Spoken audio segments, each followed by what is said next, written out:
এক ইহুদির বাসায় একজন মুসলমান গিয়েছিল জরুরি এক প্রয়োজনে। সেই ইহুদি ওই মুসলমানকে মেহমানদারি করার জন্য তাকে আঙ্গুর খেতে দিল। সুস্বাদু আঙ্গুরগুলো দেখে মুসলমান লোকটি অত্যন্ত খুশি হয়ে সেই আঙ্গুরগুলো খাওয়া আরম্ভ করলো।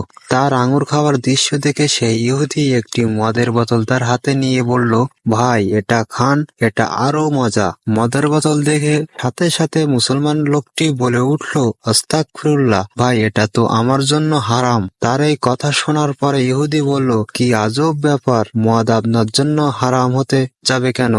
আপনি যে আঙ্গুরগুলো খাচ্ছেন ওই আঙ্গুর থেকেই এই মদ বানানো হয়েছে। আঙ্গুর যদি আপনার জন্য হালাল হয় তাহলে এই মদ কেন আপনার জন্য হারাম হতে যাবে? এই বিষয়টি তো বুঝলাম না। ইহুদি লোকটির এই কথা শোনার পর ওই মুসলমান লোকটি বলে উঠল, ভাই আপনার স্ত্রী আপনার জন্য হালাল, কিন্তু ওই স্ত্রীর পেট থেকে জন্ম নেওয়া আপনার আদরের মেয়েটা আপনার জন্য হারাম। যেমনি ভাবে স্ত্রী হালাল, তারপর তার মধ্য থেকে বের হওয়া মেয়েটি আপনার জন্য হারাম, ঠিক তেমনই ভাবে আঙ্গুর আমাদের জন্য হালাল, কিন্তু ওই আঙ্গুরের মধ্যে থেকে বের হওয়া মদ আমাদের জন্য হারাম।